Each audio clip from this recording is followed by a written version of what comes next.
Good morning, I'm Tony Leeds. I'm the chair of the European Industry Group, and it's my pleasure to welcome you to this web seminar in which we're going to look at the question of the potential use of total diet replacement for addressing the question of obesity and diabetes and other issues at the present difficult time of the pandemic, where we've seen obesity and diabetes alter the risk of development of more severe disease.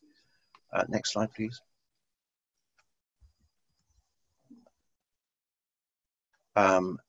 Before we begin, I'm going to just run through some housekeeping issues. If we move to the next slide, please. Please use the Q&A option at the bottom of the screen to type in short questions, and we'll try to select from these at the end of each presentation. Please also complete the evaluation form at the end of the event. Registration is essential to obtain the scope points for those of you who are registered to acquire World Federation of Obesity scope points. So if you're looking over somebody's shoulder, you do need to register independently. We also aim to make the talks available afterwards, probably within 2 or 3 working days after the event. Move on to the next one, please. We're very fortunate this morning to have a panel of experts who have all been involved in obesity research over the years. Carol LaRue from University College Dublin, who's had major involvements in a number of big trials, but is also a leading individual in relation to the educational programs run by the World Federation of Obesity. Mike Lean, who's going to talk to us in a moment about the direct diabetes remission trial. Henning Blidel from Frederiksberg Hospital in Copenhagen will talk to us about osteoarthritis in the elderly, in obese elderly. And then finally, Sharat Tahiri is going to present for us the DIADEM study, which looks at diabetes remission in non-European individuals. Let's move on to the next slide, please. So our aim this morning is to highlight the potential for total diet replacement programs to reduce future risk of diabetes and cardiovascular disease, and of course to ameliorate the severity of existing diabetes, and indeed consider the possibility of achieving diabetes remission, to do so quickly, safely and cost effectively, and therefore to offer an option for consideration for the at-risk subgroups in the population who might be at risk of more severe outcomes in this present viral pandemic. Next slide, please. Before we move to the talks, for those of you who are not familiar with this type of intervention, I'm providing some definitions. These, of course, will be on the slide sequences provided to you after the event. Total diet replacement is food which is provided in formulated form for use in energy-restricted diets, where the food, formulated food, replaces the whole of the daily diet. In other words, conventional food is removed. Of course, there's an enormous degree of flexibility, and some research centres have used total diet replacement plus some small amount of additional conventional food as well. But that's the formal definition in EU regulations. Then there is low-calorie diet, low-energy diet, 800 calories or above, up to 1,200 calories if it's a total diet replacement. Very low-calorie diet is defined quite clearly as 800 calories or less. You'll see that I've referred to portion numbers there. Of course, portion numbers vary from manufacturer to manufacturer. For the low-calorie diet, it's usually and often, but not always, 4 portions of products. And then finally at the bottom is the definition for meal replacement products, which are designed to replace 1 or 2 meals daily. And there are papers published in the literature which show that it is possible to achieve weight loss more slowly using 1 or 2 meal replacements per day. These products are usually 200 to 250 calories per portion. Next slide, please. How do they work? We may come to discuss this later on, but clearly there's a larger energy deficit of between 1,000 and 2,000 calories per day between what is provided in the diet and the amount that is required. And this compares and contrasts with the deficit that's usually achieved in a conventional reducing diet of 500 to 600 calories. This results in greater rates of weight loss, typically around 1.3 kilograms per week for women, 1.5 kilograms per week for men. But of course, there is enormous variation in how individuals respond to this. So these are the middle of the range values. One of the interesting issues is the type of diet does result in high compliance. If I take one example of the 8-week diet used in the preparatory phase of the 8-country pre-diabetes study that has already been published, at least the additional 8-week period, 91% of the individuals managed to complete that first 8-week total diet replacement intervention. So high compliance, and that is also reflected in relatively high compliance in other clinical trials as well. We know from a number of trials that good initial weight losses tend to predict better outcomes later on at 1 year and later. Others will comment on this. Years and years ago, the American Dietetics Association acknowledged the fact that there was a place for formula diet products in facilitating portion control, particularly for individuals who have a problem with portion control. And then finally, mechanisms, which we may or may not have time to touch on, but the very early suggestion that taking the energy intake down to a low enough level would result in a higher level of ketone bodies circulating in the blood, and this would have an appetite suppression effect. There's a little bit of experimental evidence for that in relation to reducing the ghrelin effect of energy restriction. We may or may not have time to talk about that. So we move on to the next slide, please.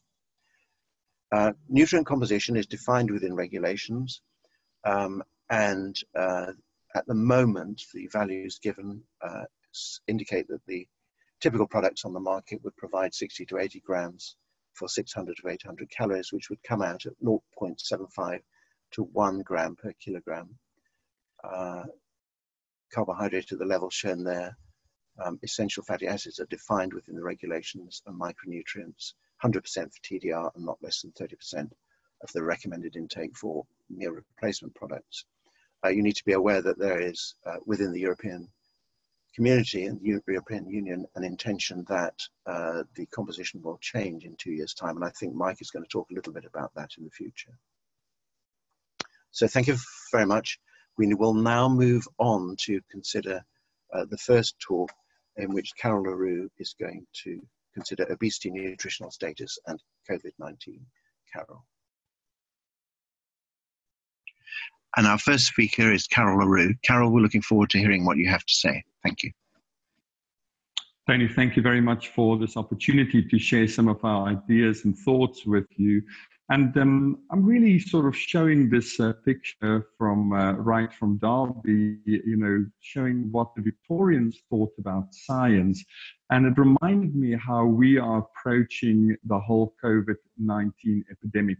Most of us are scared, as some of the participants in the painting is. Others are fascinated. And some of us are trying to shed some light on it, as the little boy on the right hand, trying to show what is the way forward. And I think that's really where we are right now with obesity, nutritional status, and COVID-19. Here are my conflicts of interest, and we work with lots of different companies, nutrition companies, surgical companies, medical companies, because we don't think that obesity is a single disease that will have a silver bullet. But what we are seeing is that obesity is one of the risk factors for patients to develop severe COVID-19. And we can see the other well-known risk factors being age, cardiovascular disease, liver disease. And what we are finding now is that obesity is becoming more important as we discover which patients are at risk of severe complications of COVID-19. Just to illustrate how our thinking has moved on, is initially we were thinking that vitamin D deficiency was also an independent risk factor. But that appears, as more evidence is coming to light, not to be as strong a factor, if at all. But it just shows us how important it is to put hypotheses out there, test them, and also for us to keep an open mind as we progress and learn more about the disease. One of the papers that's really changed my mind about COVID-19 appeared in the New England Journal, showing that, in fact, when we look at the histology of lungs of patients who died with COVID-19, that the pathology appeared to be on the perfusion side, not only the ventilation side. So it's not really the lung parenchyma that is diseased. It really has to do with the microvasculature around the lung, and we see this increase in microemboli.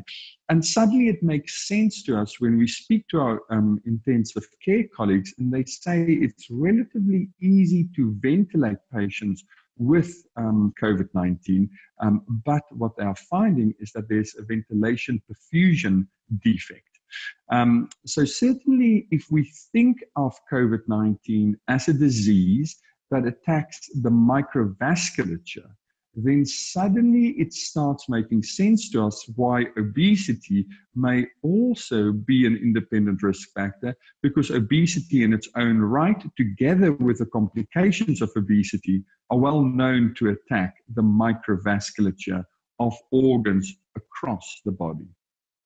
So the evidence started emerging from the US when they looked at the patients who had hospitalization because of COVID-19, and they saw that more than 48% of patients had another disease, and the other disease being obesity.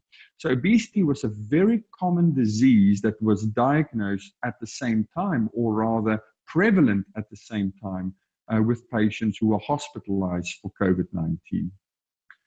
The French showed that there's a dose response curve. Looking at those patients who had severe COVID-19 and needed mechanical ventilation, we saw that if we look across the BMI categories, we see a clear dose response, with 85% of patients with BMIs above 35 that needed hospitalization and intensive care treatment.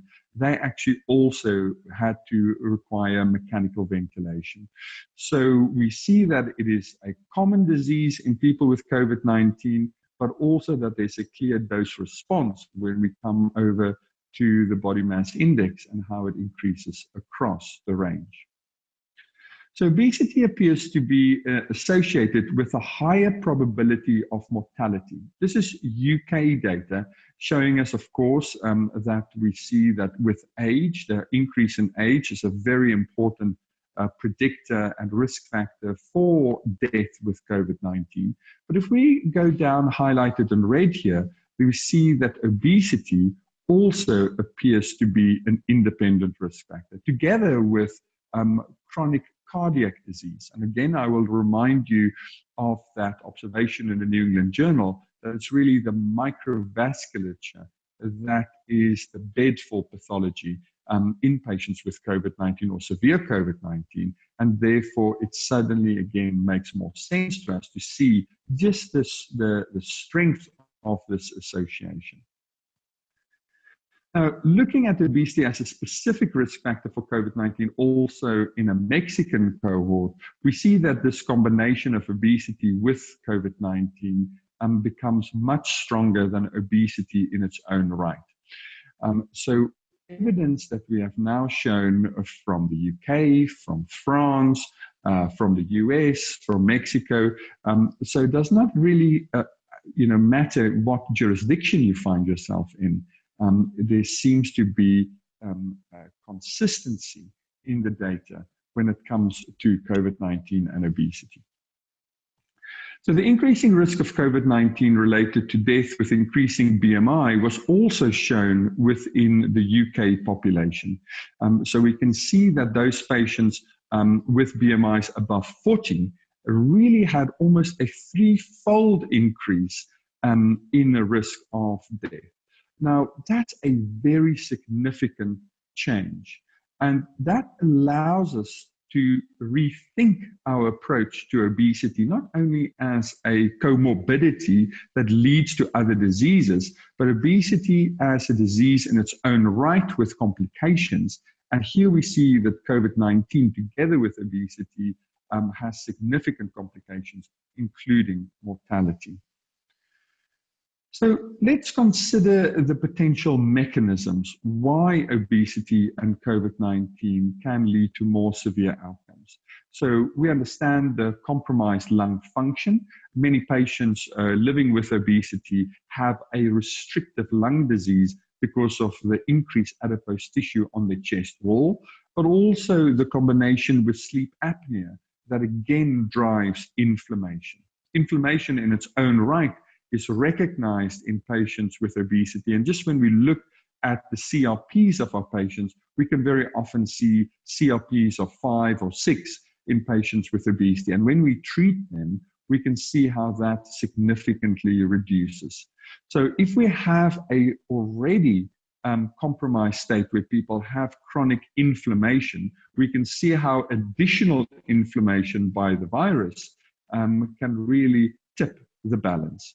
And of course, we know that obesity has additional complications that in their own right are recognized as risk factors for COVID-19 severity. These are, of course, type 2 diabetes, hypertension, and established cardiovascular disease. So really, it's almost like playing cards, and you can end up having a full house if you have obesity and the complications of diabetes, hypertension, and cardiovascular disease, and you then contract COVID-19, you are really in a very difficult situation. So what has been the impact of COVID-19 on everyday life and treatment of people with obesity? First of all, we have to recognize that our entire world has changed, and the way we will practice in the post-COVID-19 world will be significantly different to how we practiced in 2019, for example. Because what we saw during the height of the epidemic is that most of the weight loss programs were either curtailed or stopped altogether. So people who needed help with the disease of obesity or with complications of obesity were not able to access that. Moreover, we were asking people to self-isolate at home, and especially when the data became apparent that obesity is the independent risk factor, that these patients should also cocoon or shield themselves. And that, of course, increased sedentary behavior, enforced sedentary behavior that further disrupted the disease of obesity. Now, of course, if you are self-isolating at home, very often your choices of food can be restricted. And we heard conflicting reports from patients. Some patients reported that, in fact, it gave them the ability to control their environment because they were far more able to influence what they were doing on a day-to-day basis. But many people reported that the quality of their diet deteriorated. They were not able to go out and shop for fresh food and vegetables, for example, and had to rely on items with a longer shelf life, canned foods that typically also have a higher salt content, higher sugar content very often. So the quality of the diet was significantly influenced. But many of our patients reported this significant psychological impact of the disease. And of course, if you were engaged in psychological support, suddenly that was changed dramatically. So the impact has really been far-reaching, not only for healthcare professionals trying to help people with obesity, but also for people living with obesity themselves.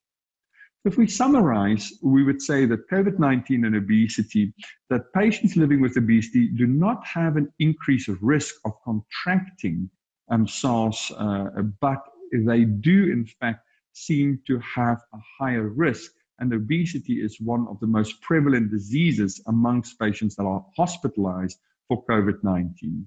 And that there is a further increase in risk of complications in those patients who have obesity and COVID-19.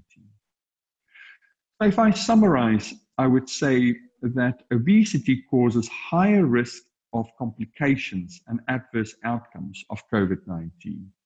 We also see a higher risk of hospitalization and critical care, and the intensiveness of patients being managed on an intensive care unit. And the current pandemic has highlighted that obesity not only increases the risk of long-term complications, but also increases the risk of acute complications and severe outcomes. And this health crisis that has emerged from the COVID-19 pandemic reinforces the need for making obesity a healthcare priority. Providing access to obesity care will reduce the burden of people living with obesity, health systems, and societies. And this allows us to pause now and to think, how are we going to address the epidemic of obesity in a post-COVID-19 world? We have the ability now to reconsider everything we've done and see where we can make corrections in our course of action to actually help patients better to prevent the complications of obesity as life moves on. So please allow me to thank the team at home doing all the hard work, as well as our international collaborators. And we, of course, use our social media platforms to drive the evidence that obesity is a disease that needs treatment, and obesity is not the fault of the individual, but rather the responsibility of both the individual that suffers with obesity and us as healthcare practitioners. So thank you very much. Thank you very much, Carol. So question, I actually don't see any questions on my panel in front of me at the moment.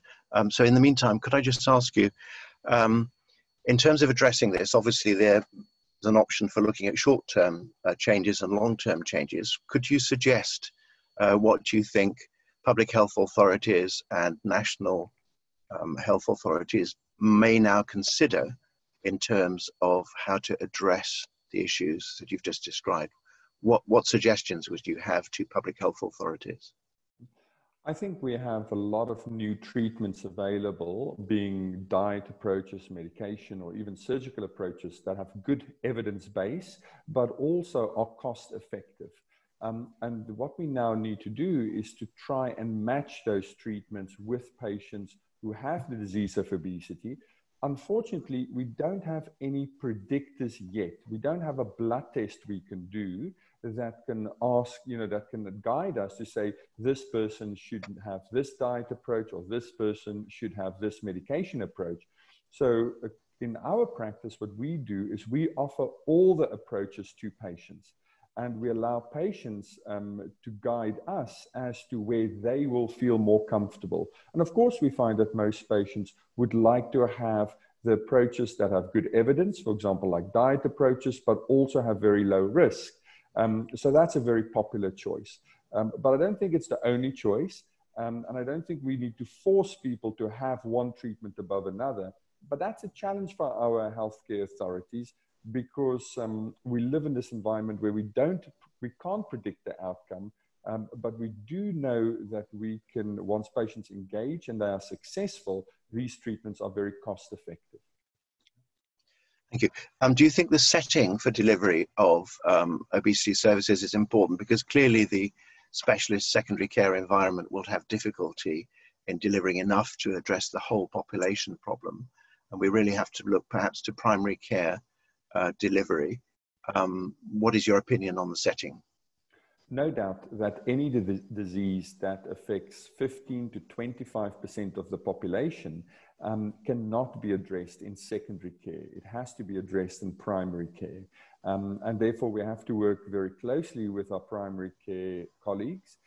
But there's also an opportunity to work with providers outside of traditional primary care. So really coming into the public health space to empower patients to be successful. So therefore, I would have very little problem with us having a cross approach where we have public sector, private sector, and also all different levels of government involved to address this problem. I think we need multiple solutions, to be successful. There's a question that has appeared from Dr. Mohammed Iqbal at the Imperial College Diabetes Center in Abu Dhabi. What is your thinking in terms of starting dietary-based weight loss at these times, particularly as there's a suggestion that calorie restriction will reduce immunity? Would you have a comment on that, please? I think what we are seeing is that patients who have obesity already have reduced immune systems. Now, we know, at least from the data so far, that people with obesity are not more likely to contract the disease. but if they have the disease, they are at much higher risk of complications. Now, at present, we don't have any evidence to suggest that if we take people with obesity and we treat them, we can reduce the complications of COVID-19. But just remember that in the next year, more people are going to die with the complications of obesity without COVID-19. More people will die because of cancer-related obesity or diabetes-related obesity or cardiovascular-related obesity without COVID-19 than people will die with COVID-19 and obesity. So it means that we also have a responsibility to address the diseases that people die from today that are not COVID-19 related. So in our practice, we are comfortable in actually starting treatments as per usual, and to allow patients to reduce their risk of overall morbidity and mortality. But I don't think we have the evidence that to claim that this has any effect on COVID-19 related mortality or morbidity. Thank you. And one of his colleagues, Dr. Nada Lesan, again from Abu Dhabi, asks, the risks seem to be associated with diabetes, but it doesn't seem to correlate very well with glycemic control. Can you comment on the relationship of the risk in relation to glycemic control? I'm sure that Mike Lean may also want to comment on that in his talk after this, but the evidence, correctly as stated, is only emerging now. There's a clear evidence that patients with type 1 diabetes have a much higher risk of mortality. There's evidence that people with type 2 diabetes have a higher risk of mortality. There's emerging data that suggests that glycemic control does have a dose-response effect. So people with the worst glycemic control have a higher rate of mortality, but that evidence is disputed, and I think more evidence is required in this space. Again, I would make the point that COVID-19 is a very important disease right now that really requires our attention, but it should not detract us from the other complications of obesity and the other complications of diabetes, where we know improved glycemic control have a better outcome for microvascular and macrovascular complications. Yes. And then a final question just before we move to Mike's talk. There's a question from PJ Jennat, who says, is COVID-19, does it have an influence on cholesterol-related diseases, so hyperlipidemias? One of the strongest evidence that I have seen is in patients with chronic kidney disease and how a reduction in GFR really drives mortality. Now, the reason why I'm raising that is if we see diseases, for example, established heart disease, established chronic kidney disease, and obesity to some effect, that really drives microvascular complications. What we are then also appreciating that this disease is really attacking the microvasculature around the lungs, causing this ventilation perfusion defect. Although the evidence is not yet available, I would not be surprised if we also see an association between cholesterol levels and our poorer outcomes. Because again, it is the same part of the same bit of pathology that is addressed by both of those, both the virus as well as the cardiovascular risk factors, such as dyslipidemia. Yeah. Thank you very much indeed. So there will be a further opportunity for delegates and also the panel to ask further questions later on. So let's move on, please, to the presentation by Mike Lean from Glasgow. Mike, I think, is there and will talk to us now. Thank you, Mike. Thank you very much indeed, Tony. And thank you, Carol, for a very clear discussion of the links between COVID-19 and obesity. I'm not going to say a great deal about COVID-19, except to reinforce the point that obesity clearly puts people at risk of more severe and more outcomes of the disease. And it's not just obesity, but it's obesity with the complications of high blood pressure, high glucose, type 2 diabetes, and existing heart disease. So that sort of triad, the metabolic syndrome, has really come into its own here, and not as being more likely to contract the infection, but as more likely to do badly and indeed to die from it. And this has raised right up the priority list the issues around weight management. I'm going to talk to you largely about the DIRECT trial, and I can spread my discussion further at the end. And this was the very first clinical trial ever conducted with the aim of taking people with type 2 diabetes and taking away their diabetes completely so they were no longer diabetic after substantial weight loss. Now we are clicking here and the thing is not moving on. Aha, oh dear. Clicked off. Ah, yes.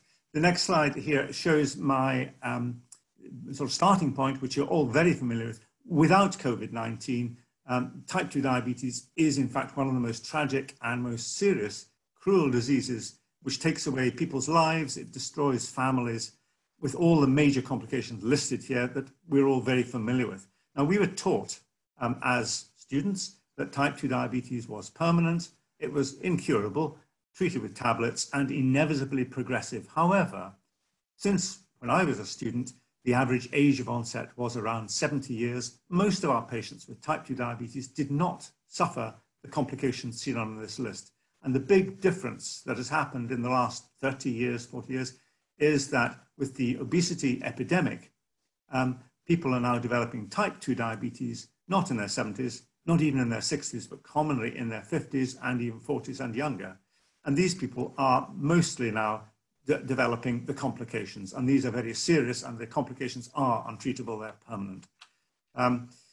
Just to put this in some perspective, the life expectancy of people with type 2 diabetes is reduced because of these complications, and it is reduced by about 6 or 7 years, even if we give all the best treatments that we have available, the best medications, using guidelines, and these are data from across Europe. They're very similar in individual countries. About 6 or 7 years of life is lost on average by people just because they have diabetes, men and women. And there are a lot of different treatments which we are familiar with. Huge numbers of drugs have been developed to reduce blood glucose, to reduce hemoglobin A1C. They do not improve the life expectancy. That reduction in life expectancy remains more or less the same as it was 30 or 40 years ago. And I'll just put this in perspective again. If you or a member of your family were to develop a disease and you were told it had a 10-year survival of 80%, would you be worried? Well, you might be worried. If it was 60%, you most certainly would be worried. If you were told it was only 50% 10-year survival, you'd be thinking this is a really rather worrying, serious disease. We must take it very seriously. Now, what are these diseases? The first one, 80%, breast cancer. Most people would regard breast cancer as a pretty serious diagnosis, something you take seriously. The second one, non-Hodgkin's lymphoma. These data come from Cancer Research UK. 60% survival at 10 years is a very poor survival despite our treatments. And of course, what I'm going to say and tell you is that from studies, particularly in Scandinavia, the 10-year survival with type 2 diabetes, 50% across the board. Now, that all these are adjusted for age and such like, but it puts in perspective, type 2 diabetes is at least as serious as many cancers and more serious than some of the big cancers that we're frightened of. We should take it much more seriously. And we know the cause, we know the primary cause of type 2 diabetes. Of course, you have to have a genetic predisposition, but the primary cause is weight gain. And this extraordinary study from the Nurses' Health Study in North America, showing relative risks going up to 100-fold with a body mass index of 35. Important to recognize here that the risk of type 2 diabetes is already increased, and this is in largely Caucasian populations, roughly 10-fold with a body mass index of 25. So much of our type 2 diabetes is being seen with people whose body mass index is not obese and not even overweight by current terminology. And we also know from a number of major trials that quite modest weight loss of the order of between 4 and 8 kilograms can prevent the development of nearly all type 2 diabetes if it's sustained weight loss of that order in the diabetes prevention trial. So weight gain is the cause of this disease, and we know that preventing weight gain will stop it developing. The big question, can weight loss take it away? Now, the surgeons have said for many years that they see diabetes disappear when patients have bariatric surgery.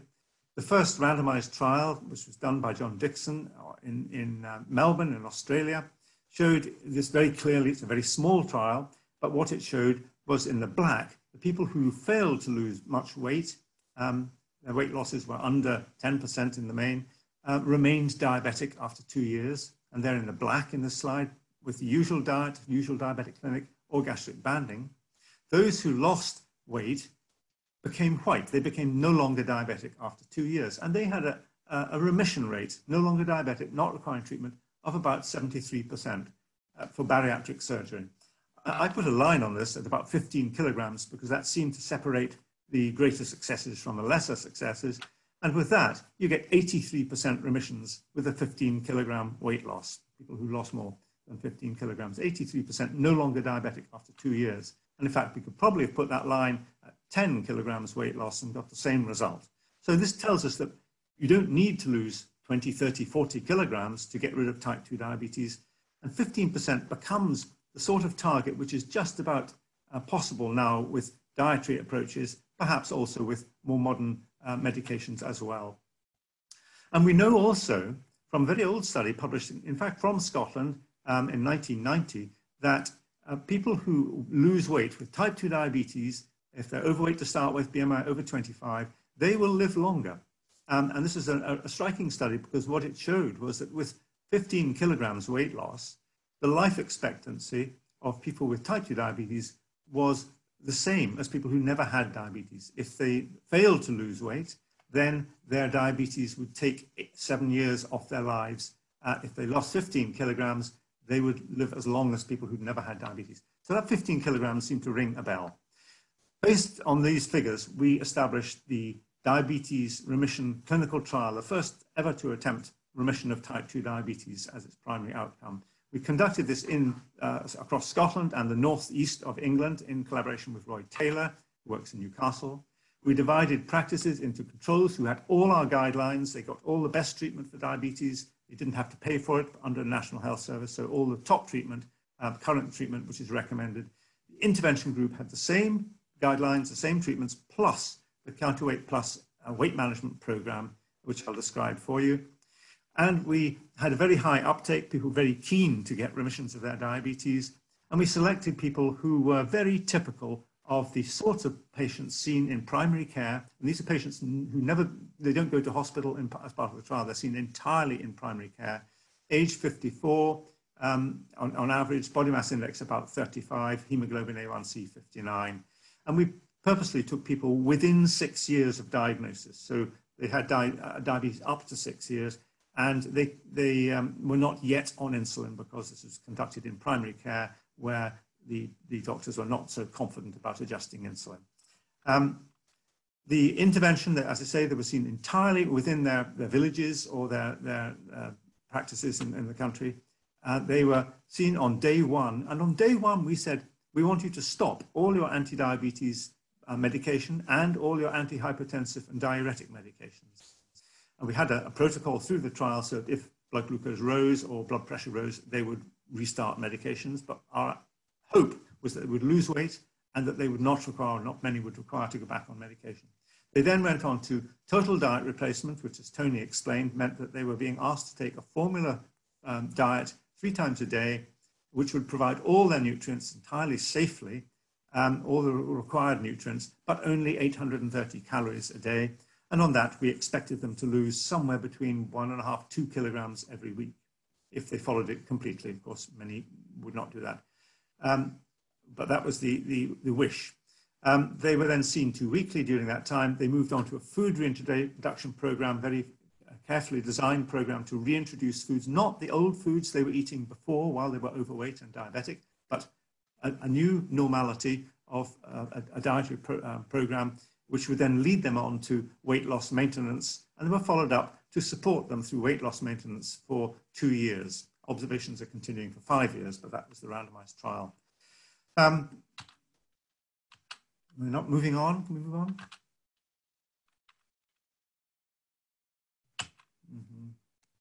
Thank you. The results, which are shown here, I'll just explain the slide. This shows the phases of the intervention. So on the left-hand side of the slide, we see there was a average 14 kilogram weight loss during the total diet replacement phase of the trial. That was in the red, and that was mostly from patients who remained on the trial, as shown in the in the red line. Those who fell out, who dropped out, a small number, lost less weight during that period. These people went on to food reintroduction, where they gained about 1 kilogram, and that gain was mainly in those who dropped out of the program at that phase. Those who stayed in the program, in the red, their weight losses were maintained. Then into weight loss maintenance. Over the first year, there was a regain about 1.9 kilograms, and over the second year, about 2.8 kilograms. So there is weight regain during the trial. We were unable to prevent it completely, but these regains are rather less than have been seen with the old very low calorie diets, for example, where there wasn't a big effort to maintain the weight losses. Next slide, please. Moving on here. The primary outcome, as I say, was remission of diabetes. And when we set out to do this study, the target was that we should achieve 22% remission rate at 1 year. And I put a line here at 22%. We then assumed that our control group might have a 5% remission rate, just from previous evidence. Why 22%? That was because this is the figure where our public health doctors said we must take this very seriously and we should be putting this into practice if we can achieve 22% remissions at 1 year. It was also a figure which is twice as high as the remission rate seen in the Look-Ahead trial in North America. And we felt that we could do better than that in a British or Scottish trial. The next slide shows what we actually achieved. And as you may well have heard, that in the control group, the remission rates were approximately the 4 or 5% that we anticipated. In the intervention group, the remission rate was in fact 46% at 1 year, and that was still 36% at 2 years. So well over a third of our patients free from diabetes, not requiring medication, hemoglobin A1C below 48 millimoles per mole, so not diabetic under current criteria at 2 years. And if you look at this according to the weight losses achieved, the focus really isn't on the columns for weight losses of 10 to 15 kilograms and above 15 kilograms. And you can see that above 15 kilograms, the remission rate was 86% at 1 year, 82% at 2 years. So at least as good as bariatric surgery if you can lose 15 kilograms. And indeed, the weight losses for 10 to 15 kilograms, about 3/4 of our patients were no longer diabetic after 2 years. So it then emphasizes the need for the weight loss and maintaining that weight loss. We also saw a lower hemoglobin A1C with fewer patients requiring medication on this slide.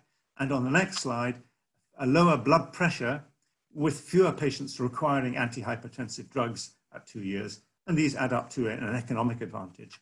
Thank you, the next slide shows that stopping the antihypertensive medications and diuretic drugs on day 1 was done to avoid postural hypotension, which is commonly a problem with rapid weight loss. There was no postural hypotension. And what we saw was that weight losses fell significantly in all groups, whether or not they had previously been on antihypertensive medication. So that at 2 years, 1 year in this slide, you can see that their blood pressures were approximately 1 millimeters of mercury lower for each kilogram of weight loss. They were on average about 10 millimeters of mercury lower than at baseline, even those who had previously been on medication. Some patients did require to go back onto medication, of course, about 30% at the end of total diet replacement. The cardiovascular risks fell significantly. In fact, they were halved in the patients who achieved remission of diabetes. At baseline, the Q risk was 16%. That's a high risk of cardiac events. At the end of 1 year, the next slide shows that they had fallen to 8.2%, which is a lower risk, much lower risk. And their hemoglobin A1C was then in the normal range of 40 millimoles per mole. Next slide shows that there were fewer serious adverse events in the intervention group. That's a little bit unusual. Most clinical trials of drugs will have serious adverse events in the intervention arm. We found more adverse events in the control arm. The intervention arm had less, and they were largely diabetes-related complications, vascular complications of diabetes. And quality of life improved, which was an advantage. There was, the next slide shows that a very complicated analysis of the economics of this, which relates to the UK system, but also elsewhere. And I can tell you briefly that in the green at the top, our intervention group did have an initial cost of the intervention, but because there was a saving, they had less cardiovascular events, they had less drug requirements. Their total lifetime costs were lower than the blue group at the bottom, the control group. So there was actually a saving of medication with improved quality of life and less diabetes. And the next slide just tells us that this trial has told us a great deal, which confirms and extends what Carol Leroux was speaking about in the first talk, that obesity is a disease where there's excess body fat. Initially, that is in adipose tissue, which you can feel under the skin, most of it. At a certain point, people start to export that fat into vital organs, into the liver, into the muscle, into the pancreas, and those organs fail to function normally when they become fatty. And that personal fat threshold varies between individuals. It is much lower for people of Asian origin and from people in the Middle East, so that the liver becomes fatty, and that's a signal that diabetes, if it hasn't already developed, will very likely develop in that individual. And we know now that this process of fat accumulation and export into vital organs is reversible, because in the direct trial, we also measured magnetic resonance spectroscopy to look at the amount of fat in these vital organs, and showed that with the weight loss and those who had remissions, the fat was lost from the liver and from the pancreas, and these organs then started to function normally. The first phase insulin response regained. I won't read through the slide in detail, but I'll just say that across the world, particularly in the UK where we've done this study, but now in many other countries, populations are demanding a remission from their type 2 diabetes. Diabetes organizations are having to work with healthcare provision to actually provide services, and we are involved in a number of other clinical trials across the world, including discussions which you're going to hear about from Qatar later. I will mention very briefly, since it was brought up, that there are new regulations which are proposed and may well come into force in the next 2 years to reduce the magnesium content in the total diet replacements. And the theory here is that it would reduce diarrhea. This is extraordinary because we do not see diarrhea as a clinical problem with the current total diet replacements. It simply doesn't exist more than loose stools in the general population. And importantly, magnesium, of course, is a protective agent against type 2 diabetes. So to reduce the magnesium content would be a very mistaken move. There are suggestions that essential fatty acids should be increased to reduce heart disease. Well, we're already doing a pretty good job at reducing heart disease. And the problem with essential fatty acids is that they have a bad taste and the product can become rancid. And as we've heard from Carol earlier, it's the ability to actually adhere to the program for long enough which matters. If it doesn't taste good, that's a problem. Suggestions that protein content should be increased. We have no problem with the amount of weight loss being achieved using current recommendations, which are all extremely good, as I've described to you. The problem with protein is, again, that it doesn't taste so good. It adds the cost to the program, and it can make the diets unpalatable. And there seems to be no reason to increase the protein content. Finally, there's a recommendation to include choline, which is a bizarre one because choline is not a required nutrient for adult humans. So we can come back to that in discussion if you like. My conclusions are that type 2 diabetes results from excess body fat and age in those who are predisposed to export it into vital organs, but it is reversible. And we should now make remission the primary aim of diabetes care, recognizing that not everybody can achieve it first time round. We will need additional medications. And I think we should be then making it an ethical issue that we do not offer any kind of drug or other intervention for type 2 diabetes or for obesity without offering the very best diet that we can. And I think we've gone some way towards showing what that is. And finally, I just would like to say thank you. And the next slide should be, I don't need to go into this slide. Next one, please. I don't need to go into that at this juncture. This again is relating to the recommendations. There's an expression in English, if it ain't broke, don't replace it. Can we move on to just the thank you slide? Last slide, please. That's it. Gone back. There we are. Simply want to say thank you to my team who have been working extremely hard, way beyond the call of duty or requirement or even what they're paid. And to thank particularly the donors. This work was entirely done on charitable donations to Diabetes UK, a charity which speaks for people with diabetes and puts them in contact with the professionals who want to help them. Thank you very much indeed. Thank you very much. That has generated a number of questions which are interesting. One of them is from Faten Bayado, who says, do you think the speed of losing the 15% of excess weight to achieve remission matters, whether it's lost over a month or over 3 to 4 months? Yes, I'm not going to give a simple answer to that. If you ask the patients what they want, they will say they'd like to get this done quickly. They'd like the rapid weight loss. And when we have compared patients, we've offered them a more rapid approach using total diet replacement with a food-based approach. They almost all elect to go down the total diet replacement. There are some who say, no, I prefer to do this very, very slowly. Most patients find it difficult to go out, keep this going for longer. And so getting on with it gets a better result. And we are now seeing repeatedly in all the studies that more rapid weight loss brings better long-term results. Thank you. There's also a question about age.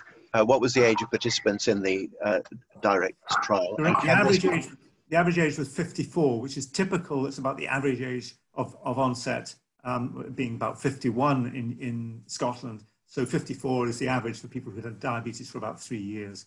There's no reason why this wouldn't work in substantially older people. We focused on the younger ones because that's where the greatest burden of pathology is.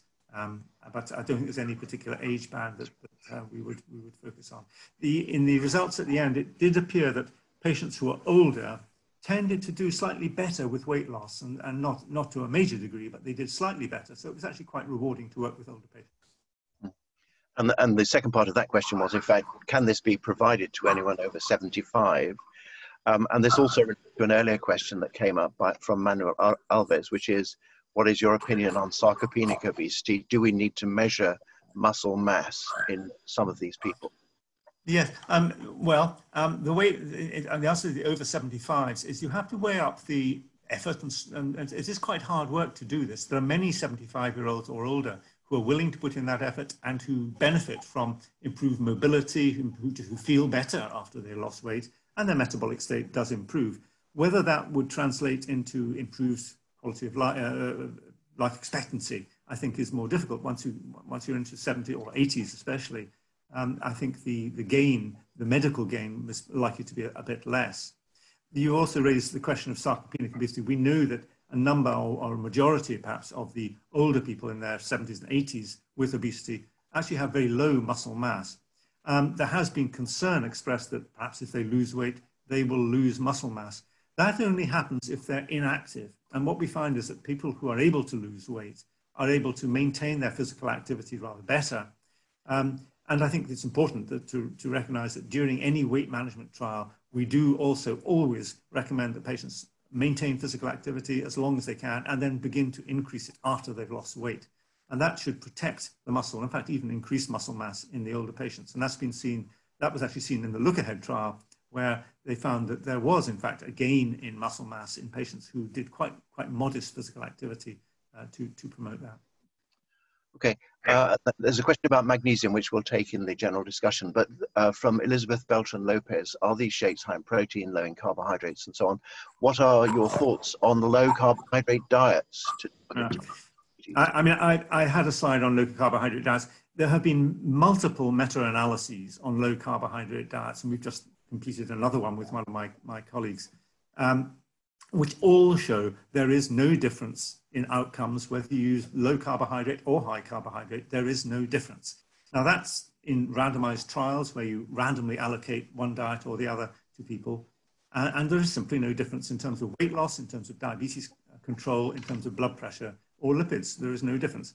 But I think it is important to recognize that there are some people who prefer high carbohydrate type of approach, and there's some low fat approach, and there's some people who prefer a low carbohydrate approach. We can accommodate them both, and I think it's important that we recognize that. Okay, thank you very much indeed. I think we need to move on. There are one or two other questions which we'll take in the panel discussion. So we move on now to Henning Briddle's presentation on older people with obesity and osteoarthritis. And this is entirely and very particularly appropriate at the present time because, of course, certainly in the UK and I'm sure elsewhere, what we're going to see is delays to the availability of knee replacements and hip replacements. So there are going to be an awful lot of people who are going to be waiting a very long time.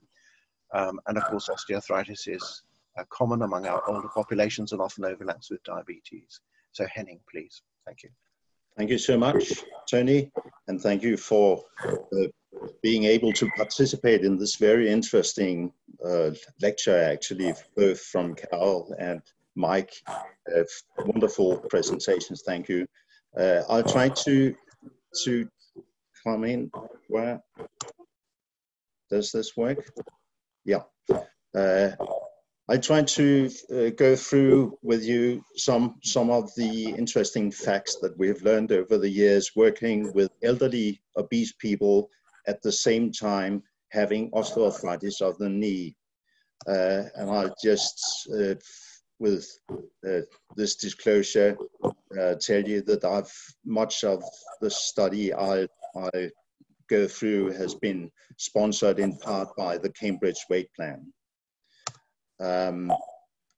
This is the session outline, and first a bit about osteoarthritis. Some of you will be very familiar with it, some other, but bear with me. I'll just go through a few points of this, then talk of the connection between obesity and osteoarthritis, and in the end, go through our results with the weight loss trials in this group. We all know that age is paralleled by troubles from here and there, and joint troubles indeed will increase with age, as you can see. And the red bars in this slide will show you the dependency on other people that increases dramatically when you get well, over 85 years, as you can see. But more or less half of us in the elderly group will have joint troubles.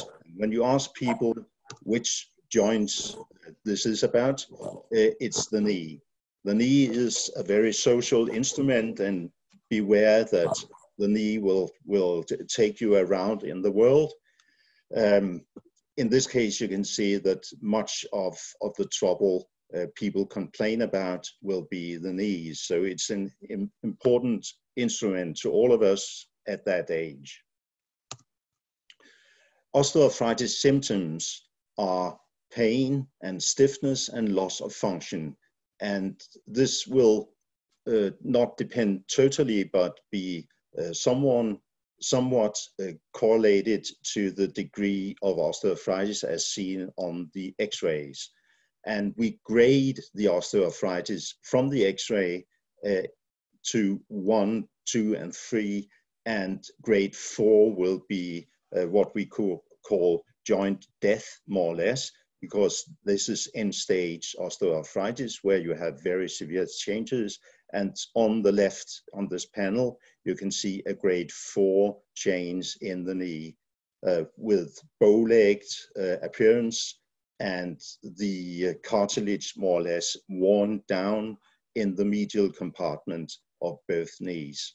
It's quite common to have this, and 10% of the population above 55 years old have a wish for treatment of knee trouble.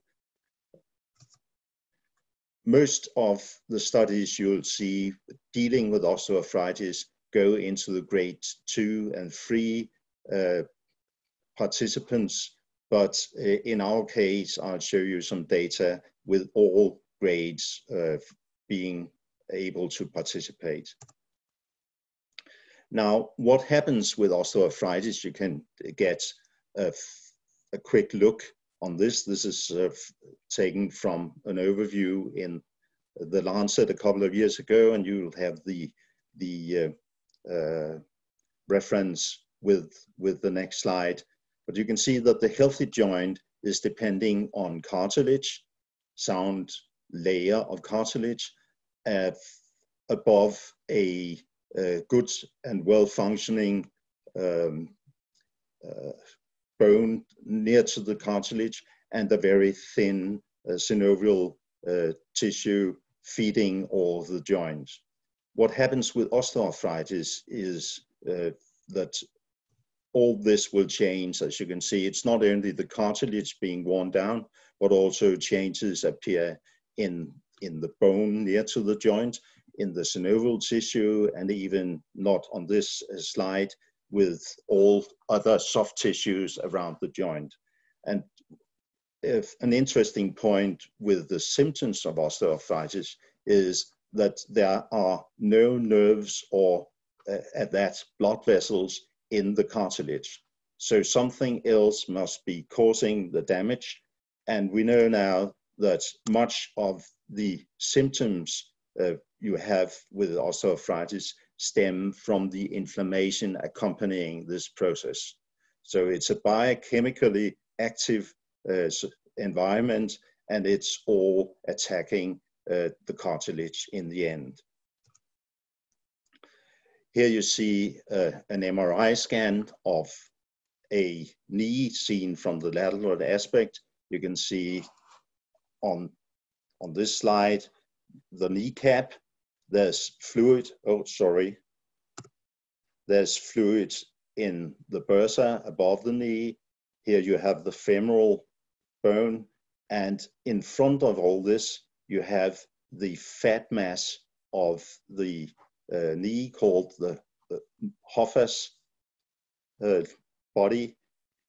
If you put contrast into this, it has been given the gadolinium contrast, and repeat the MRI scan, you can see that the synovial lining of the bursa is enhancing, which is in fact a sign of inflammation, and also the Hoffa body is enhancing. So much of this is inflammation, and 85% it seems of the correlation is between the inflammation in the Hoffa body and the degree of pain reported by the patient.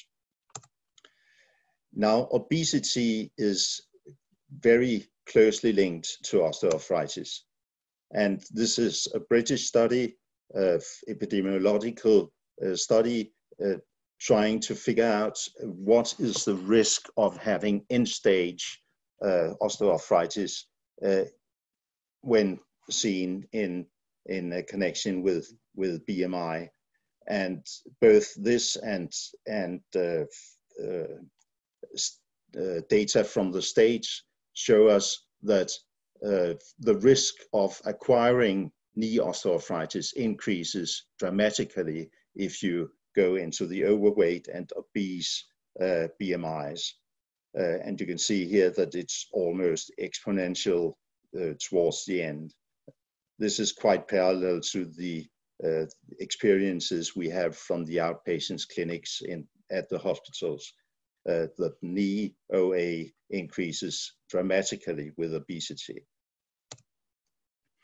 An interesting point I'll just draw your attention to is that we have data pointing at a risk for OA also in non-weight bearing joints. That is, the hand OA will increase also with obesity. So some other factors than the mere weight will have to be there. And we know that the obese tissue will be quite active, and you have a number of factors being produced in the obese tissue, so like fat hormones, as we call them, and they all attack joints, it seems. There's no proof of this, but pretty much circumstantial evidence from a lot of studies, as you can see. Now, what happens if you lose weight having OA? The interesting point here is that people with bad knees cannot just be asked to increase their daily activities, not much, at least not as much as we would like to, and in any case, not enough to lose weight just by increasing activity. So these people are actually having a lot of comorbidities with their obesity, and one of them will be knee OA in many cases. So here's the Lancet publication again and it summarizes what you can do yourself, and the most important thing, if you are obese, will be a weight loss. This is on top of the list. Of course, you can increase the exercise, and that'll be very good for you, but it seems that a weight loss is definitely the primary thing if you have a combination of osteoarthritis and obesity. In our first study, as you can see here, we had participants going in groups led by a dietitian, and they were given 8 weeks of low energy diet or very low energy diet and lost a lot of weight during this phase. Later on, food was reintroduced, and as we heard from other studies, we tried to teach people healthy food, but even so, being hypoenergetic, there was no significant weight loss during the follow-up phase. So it's a more stabilizing idea to have people attending these groups during this phase. The typical participant in this study was a 67-year-old lady with a BMI of about 35. But we had all kinds of participants, but of course it's mostly elderly people with knee osteoarthritis being part of this study. The weight loss resulted in a quite dramatic improvement in osteoarthritis symptoms. We have in osteoarthritis the internationally recognized ORACT-OASI response, and about 30% of the improvement could be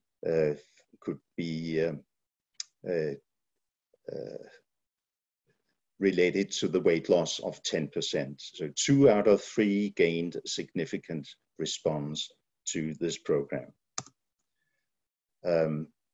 This response was reached whatever grade of the radiographs. You can see that even grade 4 people were having a good chance of having symptomatic relief.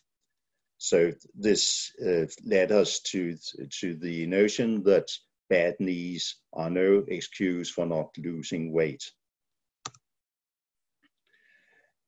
We carried on after the first 16 weeks with a stabilizing 1 year, and divided by randomization people into a continuous diet group, a control group, and a knee exercise group. And of course, this again, these people couldn't exercise to any major extent, but it seemed that just being in the exercise group led to some regain of the weight loss. Sorry for this group. But the diet-only group fared pretty well. And as you can see from the dropouts on the right side of the panel, the diet group is the most happy group with excellent compliance to the program. Dropouts were seen with controls and exercise more often. What happened to the body composition during this phase? And this is the title of the talk, I guess. You can see that the vitamin D increases dramatically.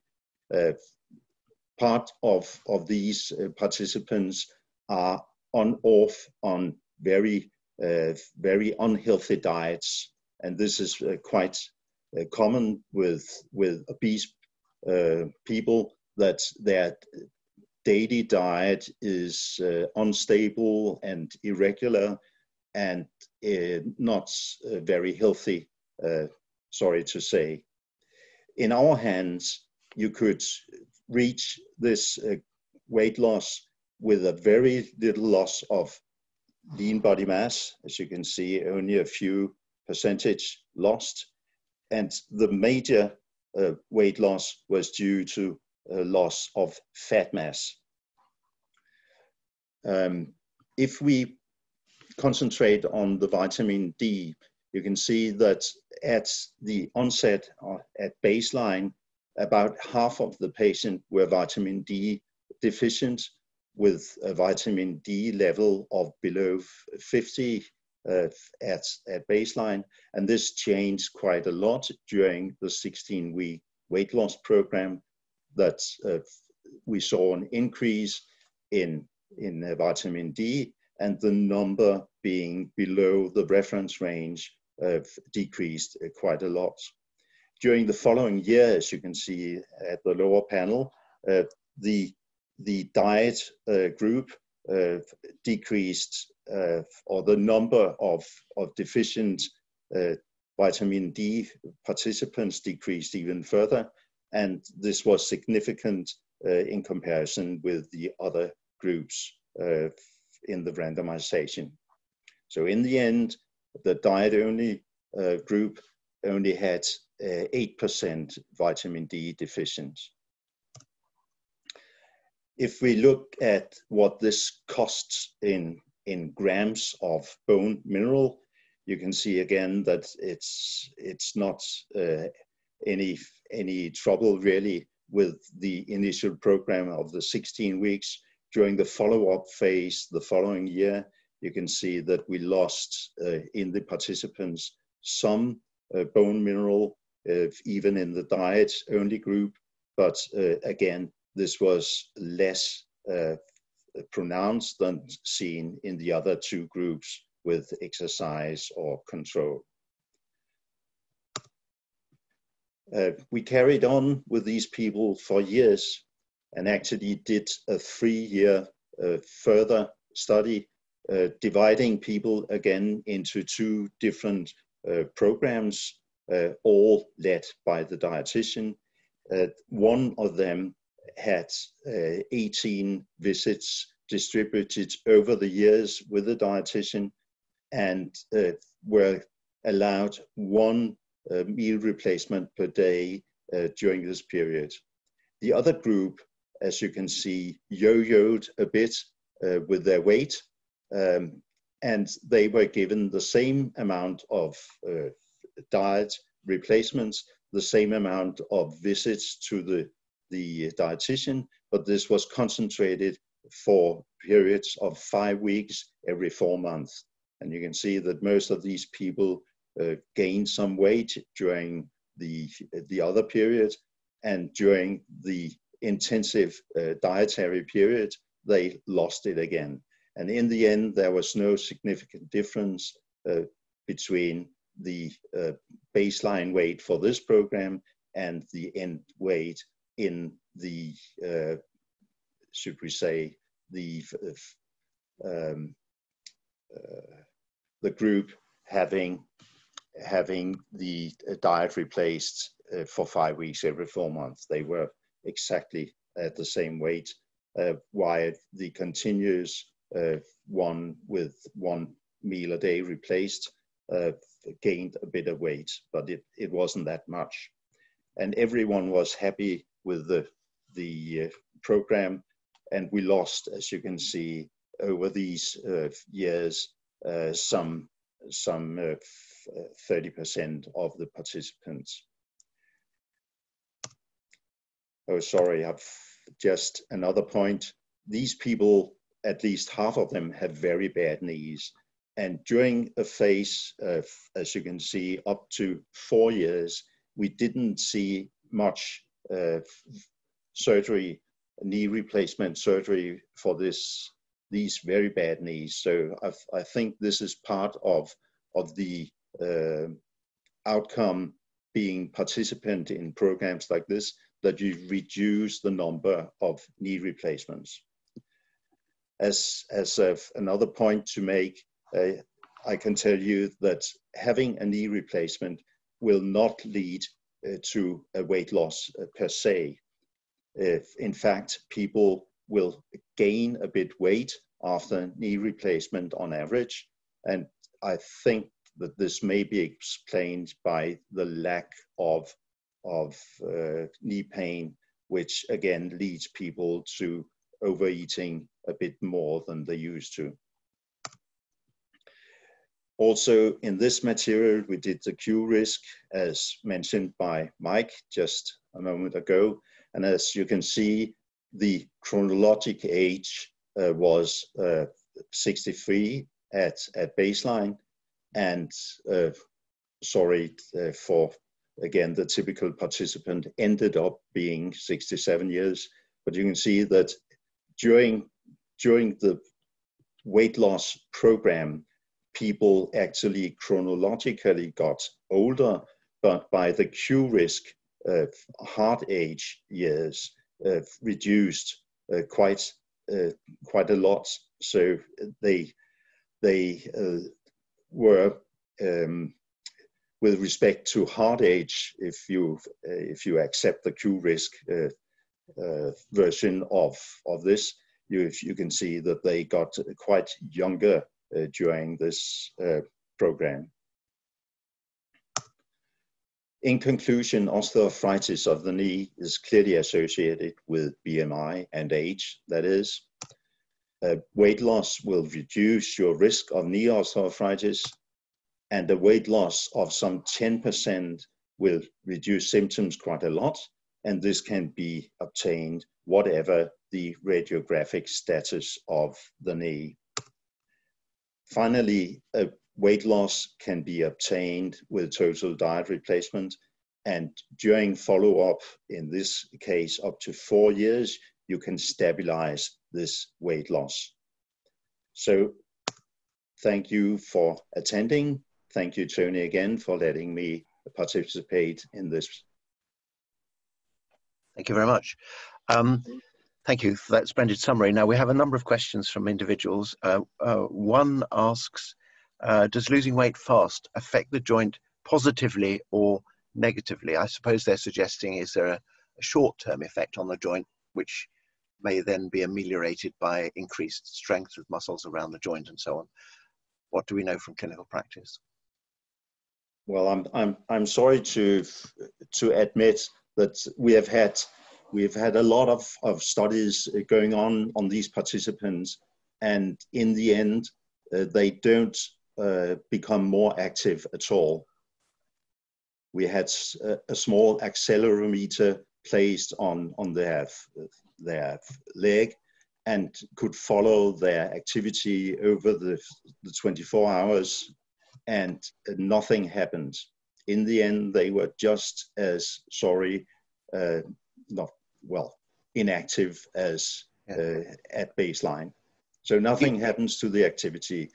With respect to whether or not it's good to lose weight fast, it seems that the psychological factor of reaching a good result with this is very important. So people tend to be very happy losing weight fast, and they also adhere to the program better if they can see this fast weight loss.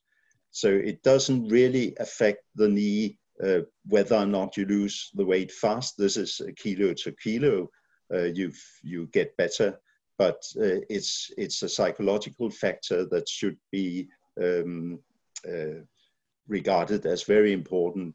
With the fast losers are more happy, simply. And if I might add a bit, you'll have to know that moving the body will cause a lot of, or will be depending on a muscle contraction over the joint. So if you weigh 100 kilo and must take a step, the muscles around the joint will produce a pressure of at least another 100 kilos on the joint. So in the end, in the joint, you have a pressure of at least twice your body weight. And ordinary walking will give you a pressure in the joint of 3 to 4 times your body weight, which on the other hand means that if you lose, for instance, 10 kilos in the joint, you will have a 40 kilo reduction of the pressure. So this is quite important for the joint, of course, but we haven't been able to prove that the cartilage destruction is changed by by weight loss, sorry to say. Here's another important question from Rimbadas. Does a person who's going to have a knee replacement, should they use this type of diet before surgery or only afterwards? Well, I would definitely suggest that they use it before surgery because it reduces all kinds of complications with the surgery. We heard from Carol some of the obvious problems being obese, and this is all reduced with weight loss, which also gives you a better outcome of the surgery. So definitely before surgery would be good. And also we have tested this in another study in Denmark, that people, as I showed you, get healthier. So it's a healthier surgical material to be in the end operated. Thank you very much. There are one or two other questions which we'll take in the main panel, but thank you very much, Henning. We'll move on now to, thank you, Shahar Tahiri, who's going to talk to us about diabetes remission and then highlight some of the research needs and issues relating to translation into practice. Shahar, thank you. Well, thank you, Tony. Have the next slide, please. Well, thank you, Tony, and the organizers for inviting me to speak with you today. And I'm delighted that you've had some great presentations, particularly Michaeline has set the background for my talk, which will be helpful in moving forward. Next slide, please. These are my declaration of interests. Next slide, please. So I'm going to talk about the problem of obesity and type 2 diabetes, particularly in the region that I work in the Middle East and North Africa, and then talk about our ideas about the natural history of diabetes remission. So I'm going to talk about two studies based on two hypotheses, one carried out in the UK together with colleagues at Imperial College, and another one carried out in Qatar. So Diadem 2 and Diadem 1. And Diadem 2 actually was conducted way before Diadem 1. It's a little bit like Star Wars films. So we did the later films before the early films. So it'll be interesting to see how the thought patterns develop from that. And then talk about some exploratory data regarding factors related to diabetes remission amongst the Diadem 1 cohort. And then finally end with research needs and translation. Next slide, please. So here is the Middle East region, Eastern Mediterranean region, based on data from the International Diabetes Federation. As you can see over the years, it's going from 1980 to 2014, the prevalence of diabetes has really increased in the region, and the region is having a surge of diabetes that will continue moving forward. Next slide, please. And this points out that actually quite a significant percentage of deaths in the region is occurring in people who are age 60 or less from diabetes-related deaths. So many younger people are affected in the region with diabetes, and many of them end up having diabetes complications. Next, please. And the cost is obviously great. So this is looking at 2017. You're going from $20.5 billion a year to $37.1 billion a year across the region. And this is going to increase even further with the complication of obesity and diabetes, people requiring dialysis and treatments for the diabetes complications. Next slide, please. Here's a region where I am, the Persian Gulf region. You can see the prevalence of obesity is fairly high. So in Qatar here, we've got 72.2% who've got issues with overweight, and about 34% of adults who've got issues with obesity. And it's all reflected across all the countries in the region. Next slide, please.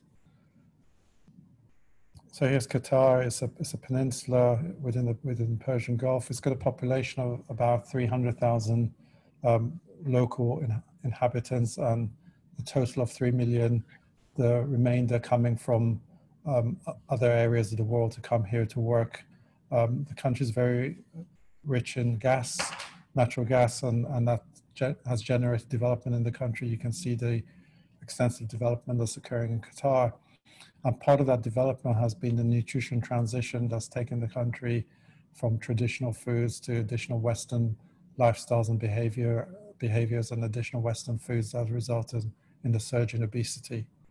The good thing about Qatar in terms of research is that because it's such a cosmopolitan, multi-racial community, any study that we do in Qatar has got the benefit of showing greater generalizability across different populations, and you will see that when we present the data. Next slide, please. So Qatar ranks 10th in the world for diabetes. About 1 in 5 have got diabetes, and impaired glucose tolerance is also fairly high, about 1 in 5, 17.1%.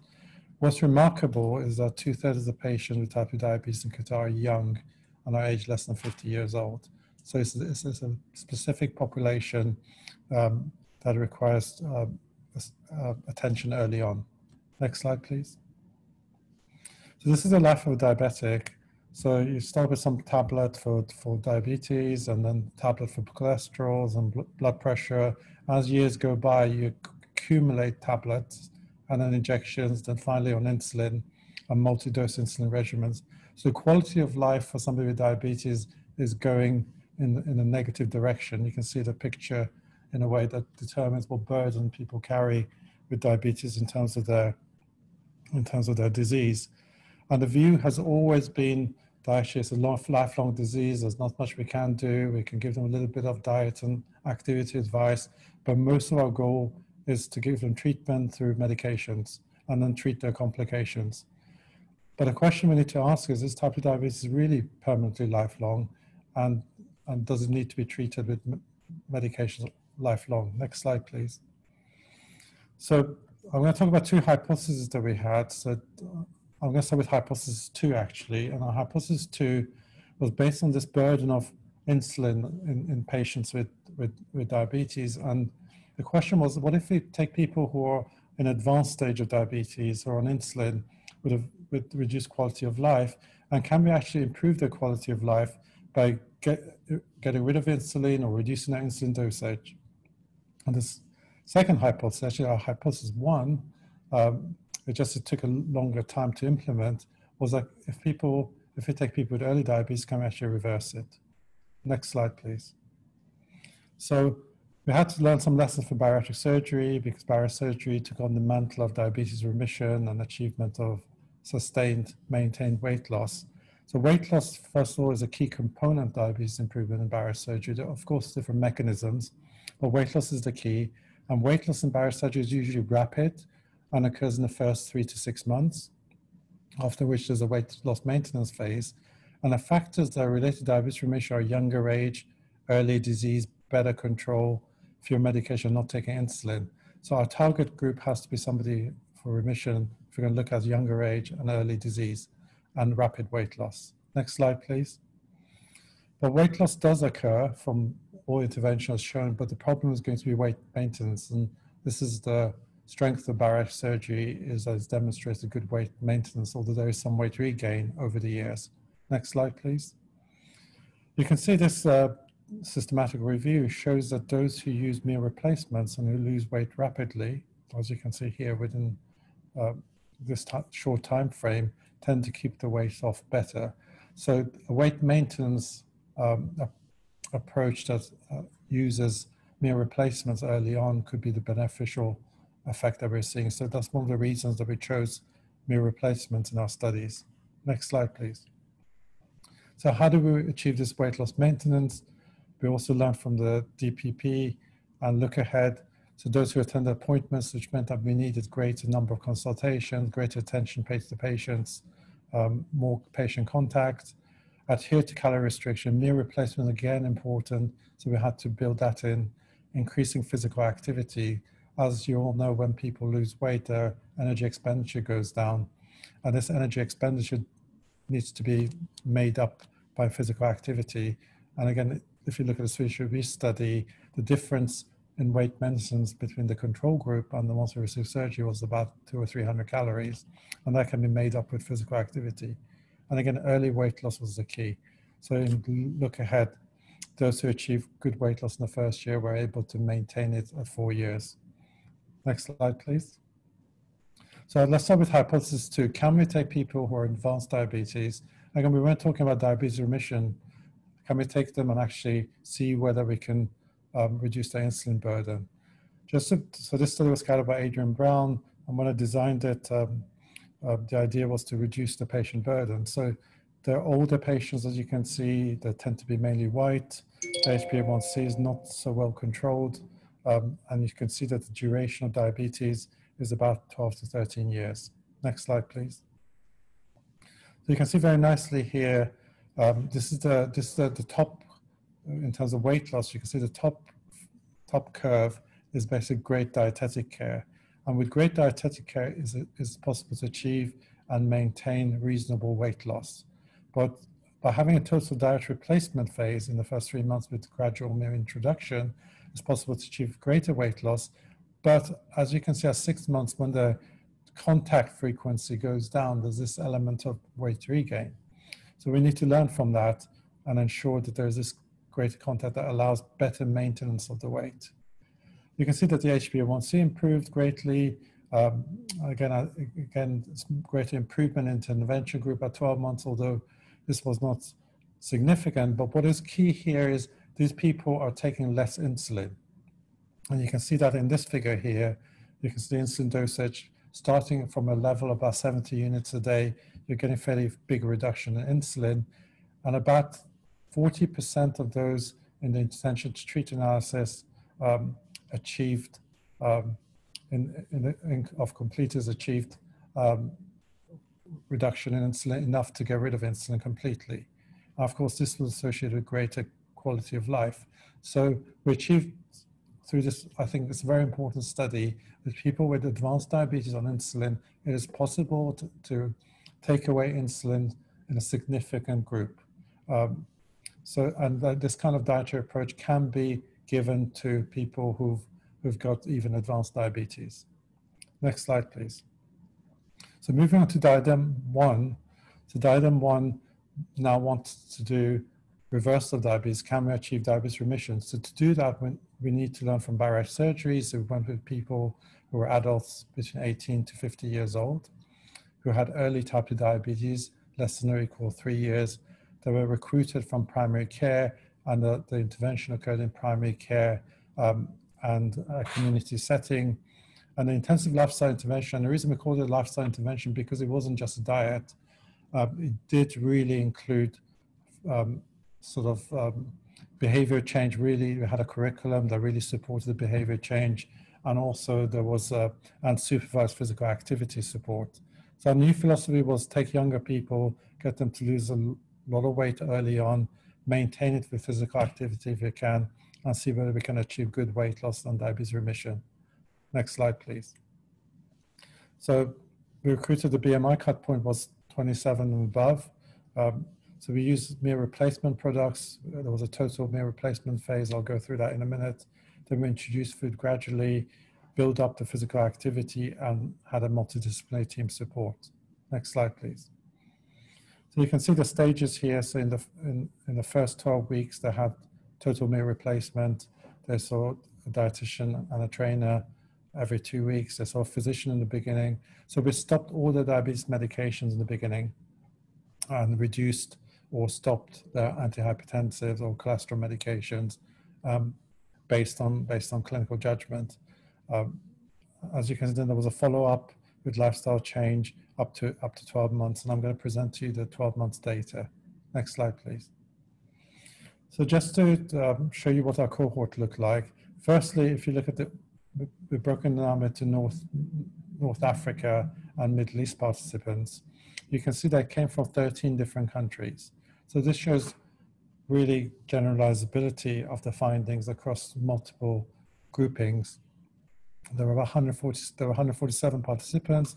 The majority were male, which is unusual for most of the studies carried out in European countries, which are mainly female.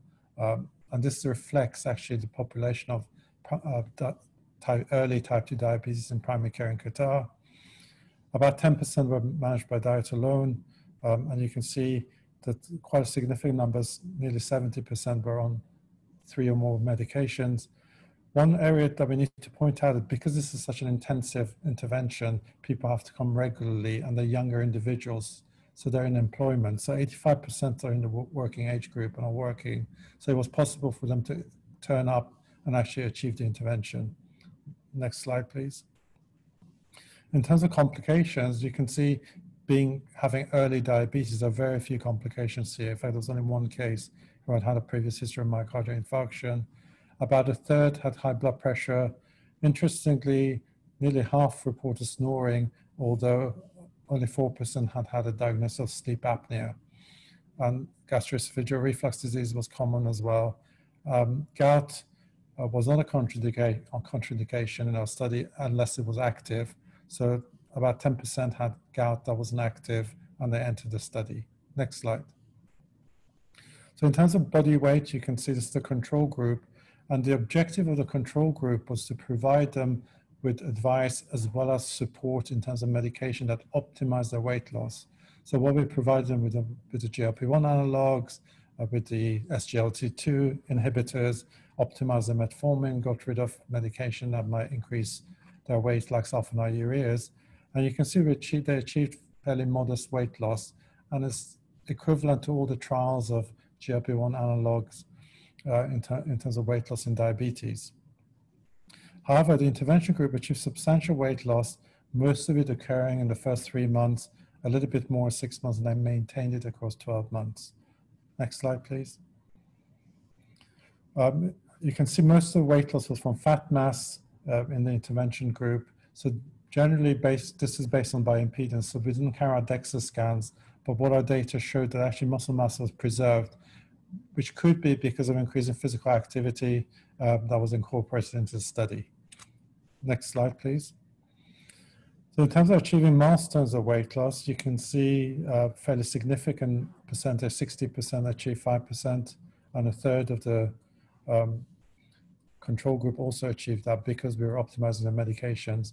However, when you go to greater degrees of weight loss, 10% or more, or 15% or more, you can see that intervention, about 1 in 5 achieved greater than 15% weight loss.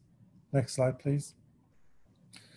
HbA1c improved, obviously, in the control group because we were optimizing the medication. They achieved modest weight loss. However, you can see that the degree of improvement is not only greater in the intervention group, but also is sustained, and also these individuals are not taking medications, the majority. So without medication, they've achieved substantially better HbA1c. Next slide, please. Now, for the headline here, in terms of diabetes remission, we define diabetes remission as an HbA1c of less than 6.5% and off medication for 3 months. But note that these individuals, the medication was stopped right from the get-go, which means that actually this is like they've been off medication for 12 months since they've been randomized. So this fits with a similar criteria as to the ADA consensus criteria in terms of diabetes remission. So in the intervention group, 61% achieved remission, which is greater than the direct study, and we can discuss why that might be. And this was 12% in the control group. However, you can see that 33%, 1 in 3, achieved normal glycemia. That is an HbA1c of less than 5.7%, which is really excellent. So we took these individuals with early diabetes and managed to put them into remission in the substantial group, and also a third of them into normal glycemia. Next slide, please. And in terms of insulin sensitivity, we looked at that in terms of quickie, quantitative insulin check index, and HOMO-IR, and beta cell secretion is HOMO-B percent B. You can see HOMO-B is actually changes, so there's a difference that's occurring between the two groups of the greater insulin sensitivity in the intervention group. Next slide, please. Now, we carried out 24-hour continuous glucose monitoring blinded. As you can see, as you go over time, across every day, you can see how within 3 months, the intensive lifestyle intervention has got fairly flat glucose variability. the glucose variability has gone down, the HbA1c is improved, and glycemic control is so much better. And we were actually really shocked to see this happening so remarkably and to see such an effect. Next slide, please. In terms of blood pressure, at 12 months, the intensive lifestyle intervention compared to the control group, 71% achieved normal blood pressure, while only 50% of the best medical group achieved that. Next slide, please. Now, how is our study different from other studies? Let's look at this a little bit in more detail. So we have DIRECT here with the intervention control. We got the early active study where they took very early diabetes and they put them into diet alone, and diet and physical activity, advice with a dietitian. The look ahead study and the scale diabetes trial using liraglutide, 3 milligrams. First of all, note that 73% are men in our study, which is much higher than other studies, and they tend to be younger. And this really is a reflection of what's happening in Qatar. You can see they're almost a decade younger in DIRECT, and compared to early active, but as early diagnosis of diabetes, you can see it's nearly 20 years younger.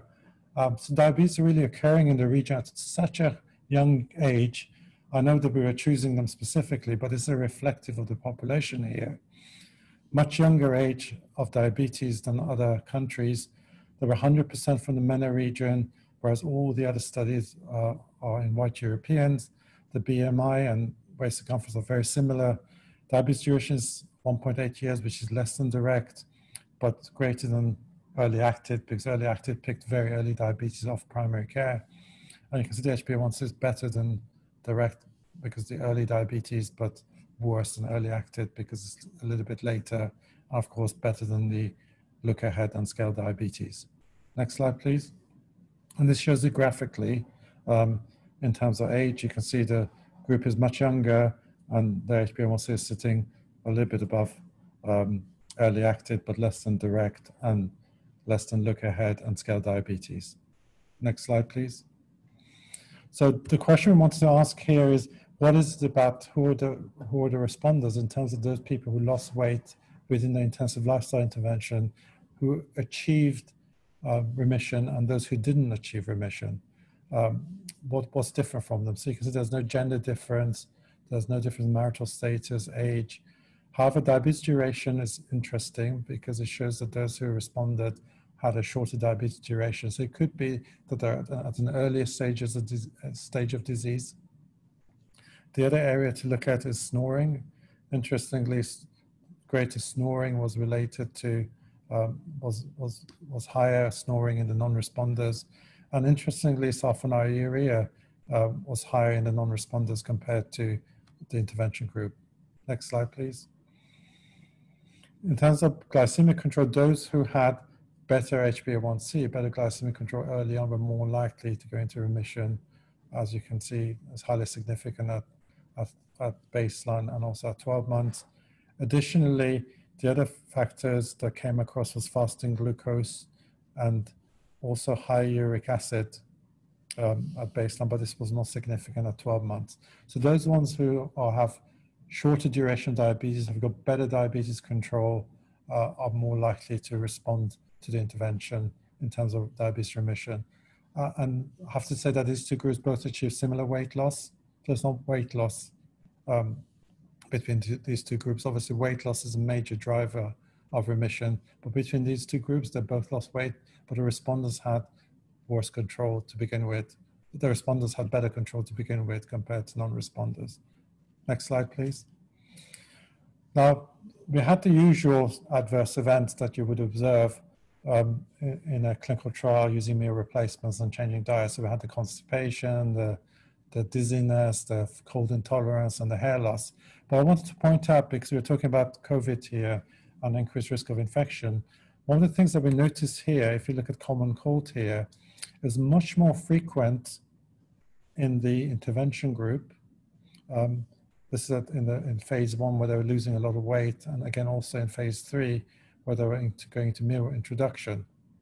Now this could mean two things.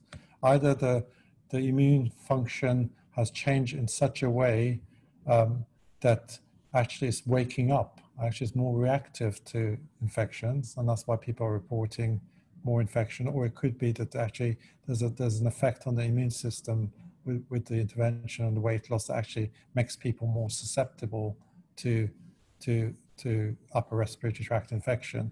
But we don't really know the answer. Of course, it could be because we see these individuals more often during the early phase because they're seen every 2 weeks compared to the control group. But that does not explain what's happening at phase 3 here and why they're reporting greater number of common colds, because at this stage they're being seen almost the same frequency as the control group. So the jury's out as to what impact this is having in terms of immune function. Next slide, please. So how do we translate this into practice? We've started our diabetes reversal clinics, and it started at the National Obesity Treatment Center in Doha in Qatar. So, and this is going to expand across Qatar. And Qatar is very lucky because there are these wellness centers within primary care. So these wellness centers have got physicians who can give physical activity on prescription advice. There's a swimming pool, there's a gym. So it's really possible to actually provide the physical activity and physical activity support directly rather than just give people advice like we did in DIADEM 1. And also what's occurring in Qatar is there's going to be a national screening program for adults to screen people with diabetes. And once we screen this individual, the earlier we intervene, we can get them straight into a diabetes reversal study and prevention study. Next, please. So the research needs are when do we intervene, and based on our observations compared to direct, achieving better remission, but also looking at the literature, the earlier we intervene, we're going to get better outcomes. And we need to really think about, because screening has got such a bad press based on previous data, because the screening was carried out and then the intervention that followed it was usually medication. But can we link that screening with diet and changing lifestyle and getting people into having a better quality of life long term? Are there other dietary approaches that we might use? So we need to look at that. So we just use one particular type of meal replacement, the same as direct. We'll supervise physical activity help. And this is again, will that help maintenance and how we manage maintenance through more frequent contact, whether this is done remotely through using the internet or mobile apps, etc. Next slide, please. So to conclude, diabetes remission is now a reality. It's been shown in the UK now, and it's been shown in Qatar, in the Middle East and North Africa. So we need to really put that into our armamentarium of treating patients with diabetes. We need to rethink type 2 diabetes care and reduce reliance to medication and put remission as our first priority, because this has a significant impact on quality of life for people, and aim to reverse as early as possible. Next slide, please. So I want to thank the DIADEM 1 team, colleagues at Weill Cornell Medicine in Qatar and New York, and Cornell University in New York. Hamad Medical Corporation is the main medical corporation here, together with Primary Healthcare Corporation. So colleagues helped Qatar Diabetes Association. So these are the team who contributed to that. Adrian Brown and Gary Frost for our DIADEM 2 study. Funding was from QNRF and Qatar Foundation. I put this picture especially here. You can see the skeleton here, because when I first started this study, I never thought it would happen, because we talk about direct being the first published study, but actually this study was designed in 2012 and funded in 2013. And it took us a long time to set this up, because we were doing the first major clinical trial of lifestyle in the whole region. We were setting up clinical trial infrastructure in Qatar. We set up the first data and safety monitoring board in Qatar. So I'm glad that I didn't end up being this skeleton now, so I can report the data to you. But actually, the skeleton is a team who worked really hard to make it happen. So thank you for listening. Thank you very much. That was a splendid summary and raises some interesting questions. You referred to physical activity, which in the majority of clinical trials, it's quite difficult to get people to do what we would like them to do. There's also the question of monitoring so that we know exactly what they do. You did monitor physical activity in the Diadem trial, didn't you? What do you have any comments on the practicalities of doing this and making changes? Yeah, I mean, yes, we did. So we did monitor them. So we're analyzing the data at the moment. But what's really interesting is these individuals are actually quite active already from baseline. So because most of them were working and most of them doing jobs that required moving around. So they were quite active to begin with. So we didn't see a huge change in physical activity. I think we need to think about how we assess physical activity. I don't think actigraphy is really good enough. So in future studies, we need to look at fitness and look at ability of fitness more than actually measuring activity through accelerometry.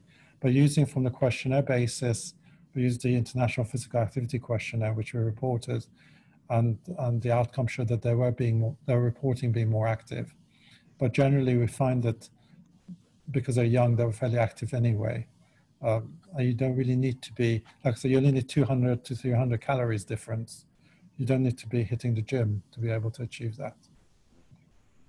Mike, do you want to make a comment or a question? Turn your microphone on, unmute your microphone. Yes, I can hear you now. Yes. You've turned me on, thank you. Yeah, I agree entirely with what Shaharad was saying about physical activity. In DIRECT, we measured physical activity using accelerometers, and essentially we found that despite encouragement to increase physical activity after losing weight, they didn't do it. You've heard from Denmark that really the same thing happened there. And efforts to increase physical activity have been very, very unsuccessful. We simply haven't been able to do it. The Look Ahead trial similarly found basically no reduction in cardiovascular risks through their physical activity program, although of course there was from 10 kilograms weight loss in Look Ahead. So we're not good at helping people, encouraging people to become more active. And I think perhaps we should recognize where our strengths lie until we have a better way of doing that, and focus very strongly on the weight loss. And that is the big one. I think if people can lose the weight, they're going to get shot of their diabetes. They'll no longer be diabetic. They will lose their risk factors, even if they're not becoming more physically active. Thank you. A comment then, it's not clear who it's from, but the population in Qatar tends to be transient, with people coming to work for a few years. Is that going to present you with a problem in terms of doing very long-term follow-up and long-term outcomes? I mean, this is one of the reasons that we're actually worried about doing long-term trials here. And in fact, we were lucky that we have such a great retention in our population, which was fantastic. But now, as the program goes into the general population, then we're going to have more of the indigenous population benefiting from that. But we were really lucky that we're always worried about people going away for holidays, and there are also lots of challenges within the Middle East, like the Ramadan and Eids, and people having buffets and all kinds of things. And people in the study actually managed to overcome all that, which was really surprising to all of us, that actually they got it and they managed to control things despite having lots of temptations. Yeah. There's a question from Michael Livingston in Adelaide in Australia. Do we have a broad view on economic advantages of use of programs that start with the TDR over alternatives? And I know health economic analyses have been done. Mike, do you want to comment on that? Yeah, we've now published 3 papers on the economic analyses around DIRECT. They are very specifically in the setting of the National Health Services, plural, in the United, supposedly, Kingdom. They're very different, but the principles of diabetes care are essentially the same within Scotland and within England under different national health services. And what we found there is the most recent analysis was a long-term cost effectiveness over a lifetime projection. There is an upfront cost of establishing a service and putting patients through a weight management program, but that is immediately offset by reduced costs of drug prescriptions and reduced costs of hospital visits and referrals for a multitude of things, including minor infections. I was interested that Shaharad has found more minor infections in his intervention group. We actually found less, and there were less referrals to hospital. So there are economic advantages accruing, and the projection was very precise, and they have indicated that the cost of the intervention would be recouped within 5 years from the beginning, and that over a lifetime, the total healthcare costs of people who go through this intervention will be less than those who do not go through it under current NHS guidelines. So there's a huge advantage, and in fact, one can make really no argument for not providing a remission service, other than the fact that you do need to have a decision made which will divert funding for a short time towards setting up the service. And that probably applies in almost any funding arrangement, even with private healthcare. Individuals in countries where there's private medicine will be spending a lot of money themselves out of their pockets for their diabetes and getting a great deal of pathology at the end. If they can get remissions, they're going to spend less money and have less complications. Yep. Thank you very much. Jared, do you want to just make a comment? We're in the process of doing some health economics, but one area that people will normally look at, and what we observed was actually the family was getting slimmer and family was losing weight and becoming healthier as well. So that has repercussions in terms of costs as well. So it has a wider effect than just the individuals who is affected with diabetes. Yeah. Okay, could we just briefly, and I'm watching the time, we've had such an interesting morning with lots of good questions that we're getting close to the closure time, but in the last few minutes, could I just ask, do we have any information about other inflammatory arthritis problems, Henning? Any other trials in any other areas, such as gout? Well, as you may know, we have conducted a trial, not yet published, with gout, and I can say that the results are so positive that it should be definitely implemented worldwide. But we are struggling with the final statistics. But people with gout can lose weight, get better. Their uric acid decreases. They don't get gouty attacks as we would have expected with the major weight loss. But exactly the same program as I showed you for the knee participants has been conducted with gout with very, very positive results. Yeah, thank you. There is a question from earlier on in the day, which was addressed to Mike. What is the position with regard to using partial meal replacements? In other words, is there scope for using a mixed conventional meal and 1 or 2 meal replacements per day? Well, I mean, I would have to agree with Henrik and with Shaharat on this score, that if you give people the option of chopping and changing and the element of choice comes in, then there's an immediate opportunity for slippage. And I think our patients, we have detailed qualitative analyses of this as well. Our patients found the discipline being restricted for a short period, and well, short is 12 weeks short. I don't know, it was regarded as acceptable. That the discipline of saying, no, I'm not going to a restaurant, I'm not eating with my family, I'm not eating, I'm not having a nice latte in a restaurant with my friends. I'm going to take this very seriously, as you would the treatment for a cancer. We're going to take this seriously. You're going to hope for a remission in 3 months and take it very seriously. And that discipline rang a bell, and they were able to adhere to it. And the minute you start offering, oh, well, you can have 2 meal replacements and something different for your evening meal, which has been proposed in other areas, that does introduce slippage, and the patients tend to do less well. Yeah. Have some experience in managing relapses, so patients who start to regain weight. And one of the things we did in Direct was to offer them a short course of total diet replacement or the use of meal replacements at that stage. And the ones who had the total meal replacement are actually attended, I think as much as anything, it was the actually return attending the clinic, which was the prompt, whereas those who used just meal replacements didn't do so well. Yes. Okay, well, thank you very much indeed. I'm afraid the time has run out, so thank you very much indeed for your participation, splendid presentations. We've had a very good discussion. Thank you very much to the Secretariat as well, Felix and Andrea, for organizing this. Thank you to the over 100 delegates who participated and for sending their questions through to us. There will be recordings later on. Please can I encourage you to complete the evaluation forms. I'm sorry, Carol, we didn't have a question for you in the discussion, but it all worked very well, I think. I may have to be a little bit hesitant, but I have a feeling we may well organise a follow-up event sometime in the autumn. So we've had a great time. Thank you. You can go to the website and look for the recordings and the other files related to this meeting a little bit later on. Thank you. I wish you a very pleasant summer if you're in the Northern Hemisphere. I know there are people watching from the Southern Hemisphere. For them, I suppose it's a pleasant winter. I wish you well. Thank you very much for your participation. Thank you. Thank you. Bye-bye. Bye. Cheerio. Bye-bye. Right.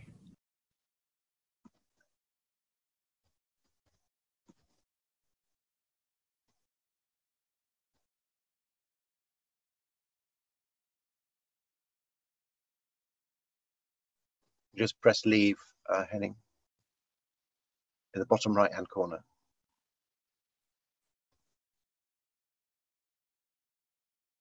Bottom right. Okay, just press that.